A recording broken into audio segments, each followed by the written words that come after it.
Hello, magandang gabi sa inyo lahat. Magandang gabi sa inyo lahat. So meron tayong raraakan ngayon. Ito ay magandang gabi bayan na naman uli. Ito ay request ni Sir... Sino nag-request nga nito? Wait lang, tingnan ko. Ito ay request ni Sir Wengay. Ay, ma'am pala, sorry. Wengay. Si Ma'am Wengay. Ito yung request niya, no? Ayan, may si Ma'am Wengay. So magandang gabi bayan Halloween special. Anong year ba to? Hindi naman sinabi ko ano year, no? Pero luma na to, no? Lidi Castro pa eh. So panoorin natin to. Ito ay tungkol sa aswang. Yung pagre-react ko mga kababayan ko, ito ay naipaliwanag ko na kagabi do sa content ko kung bakit ganito ako mag-react, ganito yung itsura nung screen. 'Di ba? So panoorin na natin 'to mga kababayan. Kayo po ba'y naniniwala na may aswang? Sigurado ang isasagot ninyo ay hindi. Hindi totoo ito at kung may magkikwento man na may nakita sila, sasabihin natin ito'y guni-guni lamang, lalo na kung hindi ka pa nakakaranas. Pero isang binatang taga Bicol ang naglakas loob na magtapat sa grupo ng MGB na siya'y isang aswang. Huwag po kayong tatayo sa inyong kinaupuan at huwag kaagad kayong magkibit ng balikat hanggat hindi ninyo naririnig kung paanong naging aswang ang binatang si Andon at bakit kailangan niyang ibulgar ang lihim ng kanyang katauhan sa programang katulad ng MGB. Hanggang sa yun na nga, binigay niya sa akin ni Anulet, malaking kayo. So, ganun, parang ako rin, malaking pera din. Lahat. Bukod Wait, sa... ano ba talagang role ng aswang? I mean, sila ba ay yung mga nakakaalam diyan, mga nakakarinig. Ako kasi ang alam ko sa aswang kasi yung pang pelikula eh. Yung nagbabago ng anyo tapos kumakain ng tao. Yun ba talaga yung totoong aswang? Ganun ba talaga ang totoong aswang? Or may deeper meaning ang aswang? Yung hindi naman talaga siya yung nahahati ang katawan, hindi naman siya yung diba? Ano ba talaga yung aswang na yan? Same ba talaga sila ng aswang sa, sa pelikula? Sa Anulet, mayroong mga Latin words. Ang mga salitang Latin ay kanyang paulit-ulit na pinag-aralan. Pero Sabi ko parang walang epekto to, mahina. Sinubukan ko doon, sabi nila, doon sa isang puno ng mangga. Meron daw lumalabas doon ng mga ng mga inkanto, sabi daw, mga white lady. Sinubukan ko, sabi ko, ito, amilit ko, tinapon ko doon. Ako, mahina ka. Wala kang silbi, mahina ka. Parang desperado ako, parang walang nangyari. Ako, mahina, mismo to, mahina. hindi naman siya huminto sa pag-aaral sa Latin hanggang sa kanyang Delikado yun eh, no? Yung maglalatin-latin ka na hindi mo naiintindihan yung sinasabi mo. kabisado ito at pagkatapos nito'y sinunog na niya. Hanggang minsan isang gabi, habang gumagawa siya ng orasyon, Buwan na. Parang hindi ko napansin, kabilugan na pala yung buwan. Ano to? Parang may gumagalaw something sa katawan. Hindi ko saan gumagalaw. Pag gumagalaw ang katawan ko, hindi ko naman ginagalaw. Pag nagkasalita ako, hanggang sa biglang nagbago yung buhis ko. Nagbago na, lumakas na. Yun na, Latin yun. Latin. Latin, emosyon, iba. Hanggang sa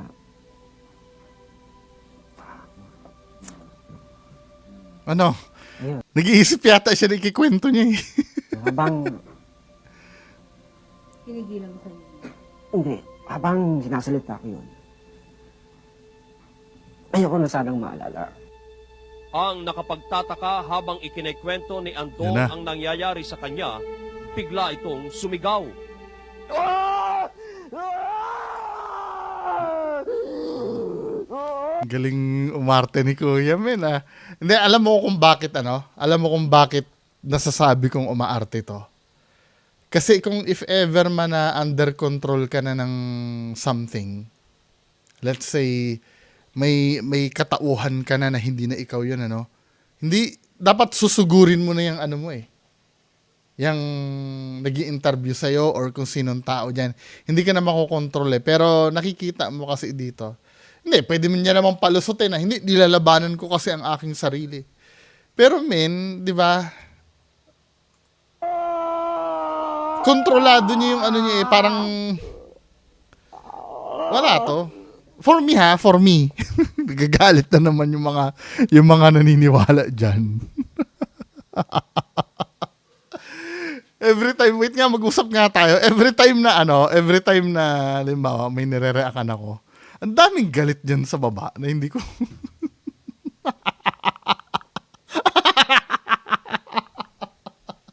Alam mo yun, nababali yung pantasya nila. Parang, hindi, yung sa akin, okay lang na wag kayo maniwala. That's ang sinasabi ko.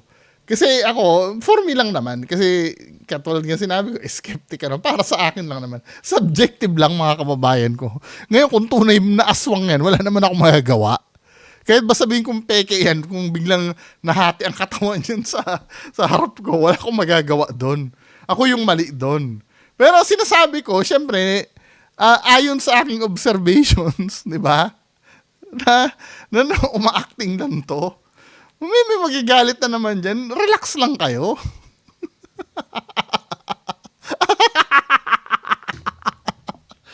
Galit na yung iba dyan. Uy, peace tayo ah.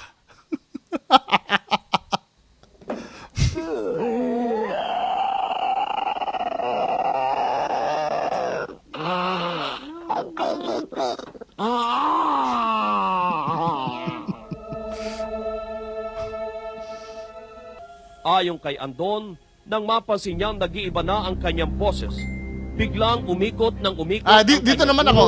at Dito naman ako hindi pagkatapos ano. nito'y nagsimulang humaba Diyan naman ako ang hindi- kanyang mukha at katawan. Diyan naman ako hindi pa. Wait lang nga. Yung umikot yung ano niya. Wait lang ha. Kausap ko kasi si Olivia eh. Ayan o. Oh, Olivia. Dito naman ako hindi hindi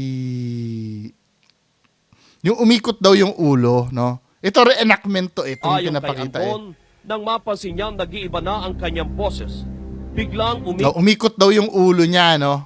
So nakita reenactment to ha, hindi to totoo. ng umikot ang kanyang ulo at pagkatapos nito'y nagsimulang humaba Napapansin ko, yung mga kinikwentong nangyayari sa katawan niya, mga kababayan ko. Wait lang. Okay, resume tayo, no? Napapansin ko, mga men, yung mga kinikwento na nangyayari sa katawan niya. Yung halimbawa, yung nagbago ang boses or umikot ang ulo o nagbago yung humaba yung kuko or something. Yun ay nangyayari sa kwento lamang. Pero pagkaharap na siya, hindi na nangyayari yun. Ba't ganon? 'Di ba? ang kanyang mukha at katawan.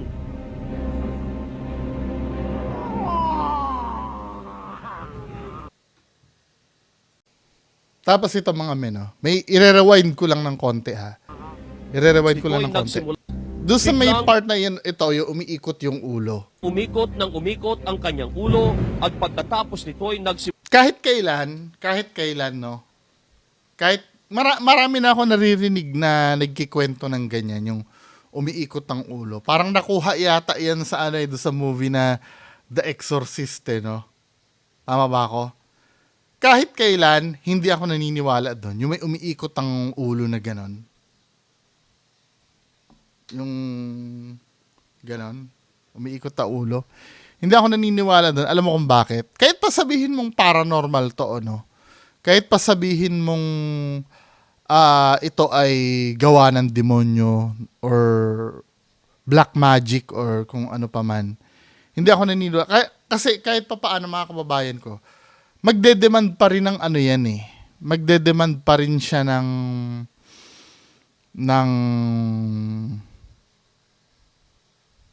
scientific explanation. 'Di ba? Kasi yung katawan natin ay physical form to. Merong binubuo ito ng solid na na bagay. Yung katawan natin, binubuo tayo ng cells. Tsaka alam natin kung ano yung kabuong structure ng katawan natin. Pag umikot yan, hindi possible na umikot ng umikot. Dahil kung umikot man yan, matitwist yung leeg. 'Di ba? Matitwist yung leeg. Hindi pa kahit sinanibang ka ng demonyo, maliban na lang pagka pinwersa ng demonyo yan, iikot ng iikot, possible naman, Kaya lang mamamatay ka niyan. Kasi yung mga buto sa loob mo ay magka-crack at magkakaputol-putol. Pwede naman, paikutin ng demonyo yan. Pero hindi ka dapat mabubuhay doon. Magdedemand pa rin ng ng scientific explanation yun. Pati yung manananggal, yung napuputol ang katawan. 'Di ba? Just imagine, mapuputol yung katawan, then pagbabalik yung manananggal, biglang maghi-heal uli. Maghi-heal uli. Ano yan, si Wolverine? 'Di ba? Napanood niyo naman si Wolverine pagka nagkaroon ng sugat, naghi-heal uli. Ganun ba nagwo-work ang manananggal? Parang pag kumabit siya, as in kabit na talaga agad. Nakakabit na agad yung katawan sa katawan, ganon. Yung pagka naka-attach na agad siyang ganon. Paano yung mga bitukang naputol doon? Paano yung spinal cord na naputol doon? Maghihil lahat yon? Komplikado yon. Kaya kahit kailan hindi ako naniniwalang totoo may manananggal eh. Number one, wala pang nakaka-capture.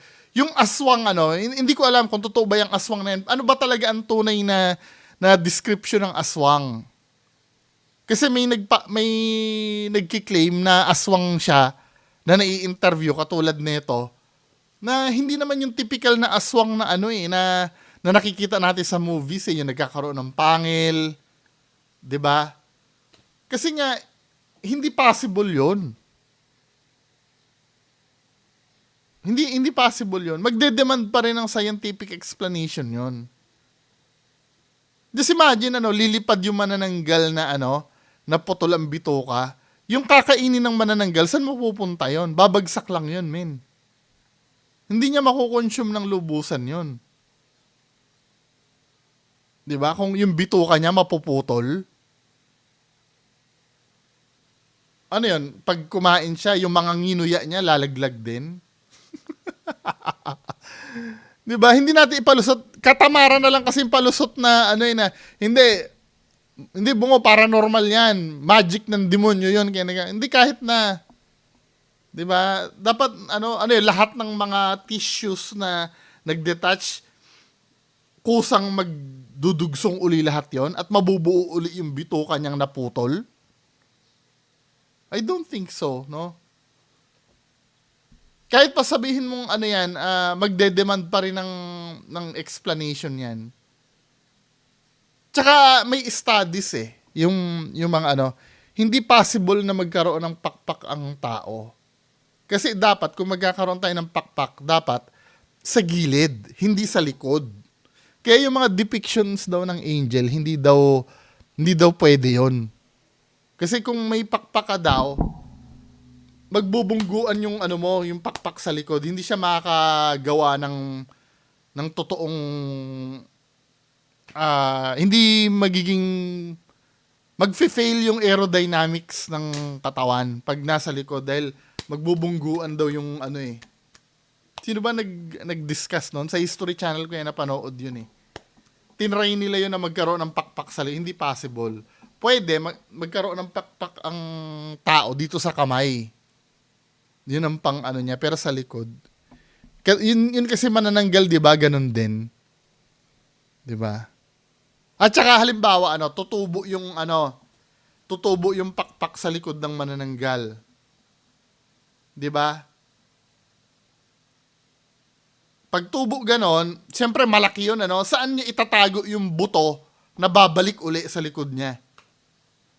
May intindihan ko yun kung one time lumalaki naman talaga yun may tinatawag na ano 'di ba? Alam mo yung sungay ng kalabaw?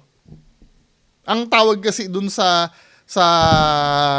sungay ng kalabaw, yung tawag dun sa gawa saan ang sa sungay ng kalabaw sa keratin. 'Di ba? Keratin diyan din gawa ang buhok natin eh. Keratin din eh. 'Di ba? Gawa sa keratin yung yung sungay ng tama ba ako? I-search nga natin baka nagkamali ako eh. Keratin, horn ng kalabaw. Horn keratin. Baka magkamali ako. Ayoko kasi maging source ng fake news eh.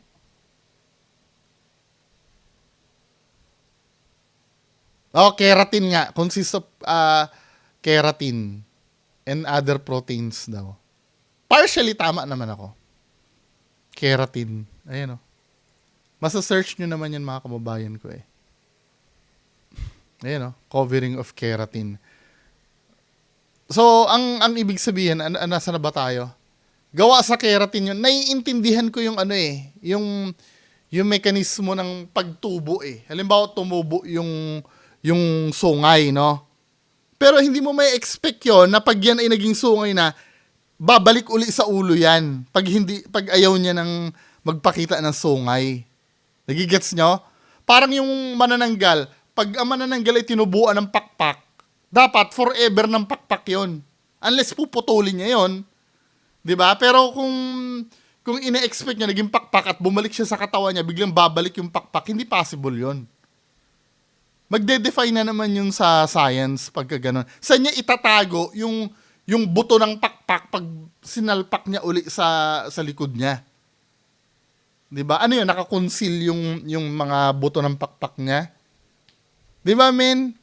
Kaya kahit kailan hindi talaga ako naniniwala na may manananggal eh. Ako for me, unless may explain nyo sa akin yun, huwag nyo akong babanatan kasi shortcut na lang yung, hindi, kasi yan, paranormal kasi yan. Magic kasi yan, magic. Magic ng demonyo yan. Yun ang palusot ng mga hindi, magde-demand pa rin ng ng scientific explanation yan. Kahit na anong gawin mo, magde-demand pa rin. Halimbawa, may sinasaniban, yung katulad ng ginagawa nila Kuya Red, yung dumudugo ang bibig. Dapat may pinanggagalingan din ng dugo dun eh. Bakit dumudugo ang bibig niyan? Baka may internal bleeding yan pag sinasaniban. Bakit naman susugatan ng sumanib sa'yo yung internal organs mo? Yung esophagus mo. Kaya ka magdudugo ang bibig. Magdidemand pa rin ng scientific explanation yon. Kasi hindi naman lalabas yung dugo kung walang sugat, kung walang damage yung tissue. Di ba? Nagigis yung ibig ko sabihin? Kasi minsan, tinatamaran, pagka mga ganitong usapan, tinatamaran na lang natin yung utak natin eh. Di ba? Basta yung manananggal, nahati ang katawan, tapos bumalik uli. Pero never na nating inisip yung science behind nun. Kahit na sabihin mo pang, inuulit-ulit ko talaga, kahit pa sabihin mong power ng demonyo yon, may science pa rin behind yon. Yung pinagputulan ng bituka niya, magtatagpo na ganon? Pati yung spinal cord niya naputol? Pag naputol yung spinal cord mo, paralyzed ka dapat dun eh. Maglilik yung cerebrospinal fluid mo dun habang lumilipad ka eh. Paano mo makukontrol yung pakpak mo kung paralyzed ka? Paano ka makakanguya ng karne ng tao? Di ba? Gets nyo, hindi pa. Or let's say, power ng demonyo yun, bungo. Yun ang yun ang pinaka-shortcut na explanation power ng demonyo yun. Yun paano pag naging tao siya? Dapat, wala na yung power ng demonyo na magmamanifest na dapat lahat ng damage na nangyari sa katawan niya. Di ba? Mamamatay siya sa dun eh. Sa infection eh. Bino mo sugat, nahanginan, tapos, di ba? Masyado bang komplikado? Simulang humaba ang kanyang mukha at katawan.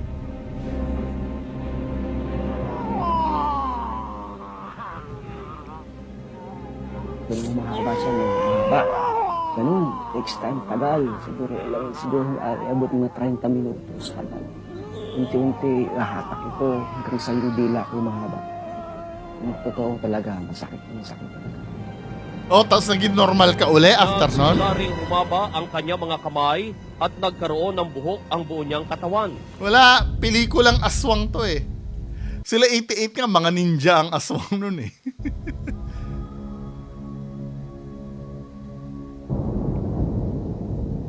Pagkatapos na magbago ng anyo, naging kulay pula sa kanyang paningin ang buong kapaligiran.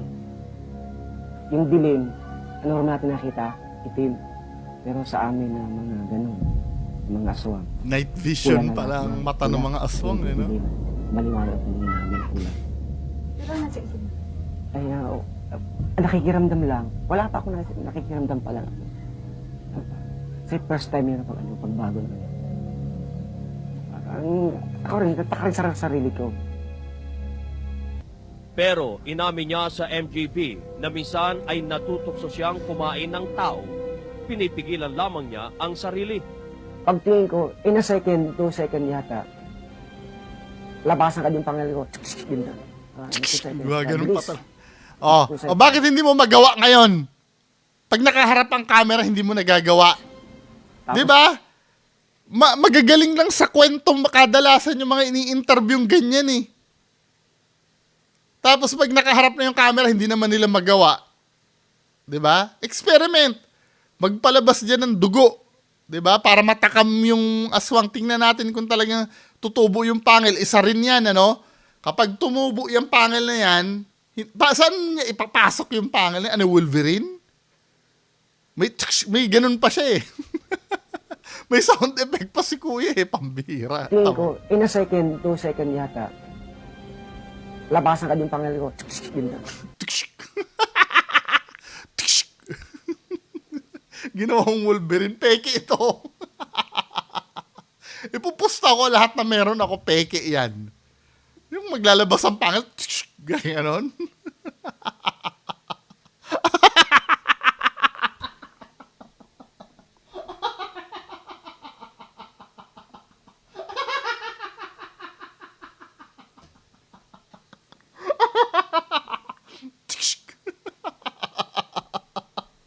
That is bullshit. Second, 2 second yata, labasan ka din pangalan ko. Ginta. 2 seconds. Bilis. 2 seconds. Tapos narinig ko na yung Diablo, hindi mo yan, kasalita sa akin. Kagatin mo na. Yun na, kagatin ko na yung tao. Lalaki na dito. Kagatin ko na, ganyanin ko na lang. Ay, katabi ko na. Ang gaganyanin ko na lang. Nagbago yung isip ko. Nagtago ako, takbo ako. At sa kanyang pagpapalit ng anyo, dito na rin niya nakita ang kanyang mga kauring aswang, maligno at engkanto na pawang mga tao ring katulad niya. Yung sinasaurus nito, alam nila na nakikipag-usap ko sa inyo. Maligno at engkanto, bullshit na. Di ba ibang species yan? Aswang nakakausap ng ano, maligno. Maligno, aswang din ba yan? Engkanto? Marami rin kami. May taga-Maynila. Halo-halo sila. Pero hindi mo sila makakita sa pati ng espiritu mo. Ano? Espiritu mo. Taga-Maynila. Halo-halo sila. Pero hindi mo sila makakita sa pati ng espiritu mo. Ano daw? Madami kami. Nang umuwi si Andon sa Bicol, ipinasya niyang sumama sa kanyang mga magulang at kapatid sa dinadaluhang mga Christian group. Pero hindi pa rin nawawala ang kanyang pagiging aswang. Kaya't ipinasya niyang magpa-pray over. Isang pastor ang nagpatunay nito. Sabay nahulog siya ngayon sa upuan at bumagsak siya sa floor hanggang sa siya ay nakahiga na talaga ng sabihin nating flat doon sa floor. Ang sigaw niya ay sabi niya, napakalakas talaga. Kumbaga, Demonstrate talaga eh, no? Kasi first time namin ma-encounter yun, ma'am. Pagkatapos, habang nangyari yun na siya ay sumisigaw ng ganyan, biglang nakita namin sa kanya yung mukha mo, nagbago.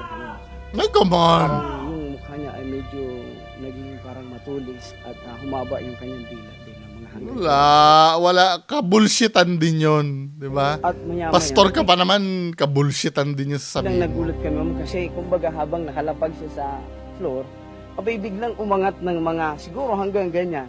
Wala, Lagyan natin kabulshitan kasi na naman to. Siyempre, kwento na naman yan, ano? Wala naman nakakuha na video niyan eh. Hawakan na namin yung tiyan niya dito banda eh.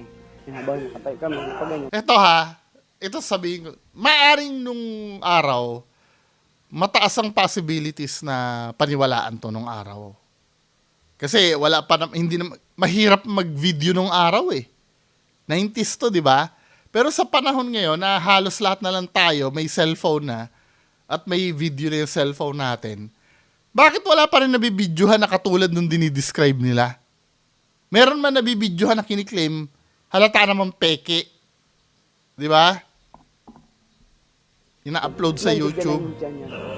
Tsaka yung ulo hanggang yung paa hanggang doon. Talagang walang humahawak yung floating talaga sa air. Tapos habang pinag-prepare, pinaka-out out namin, biglang bumaba ulit. Tapos hindi na siya biglang, hindi na. Steady na siya yung kabagsak doon. Sabi ko, dati hindi ako naniniwala dyan. Akala ko yung mga haka-haka lang. Pero nung nakita ko yung talagang umangat siya, talagang nakita ko, bigla akong natakot. Tapos sumaba yung dila niya. Tapos yung kulay niya nag-iba. Wait.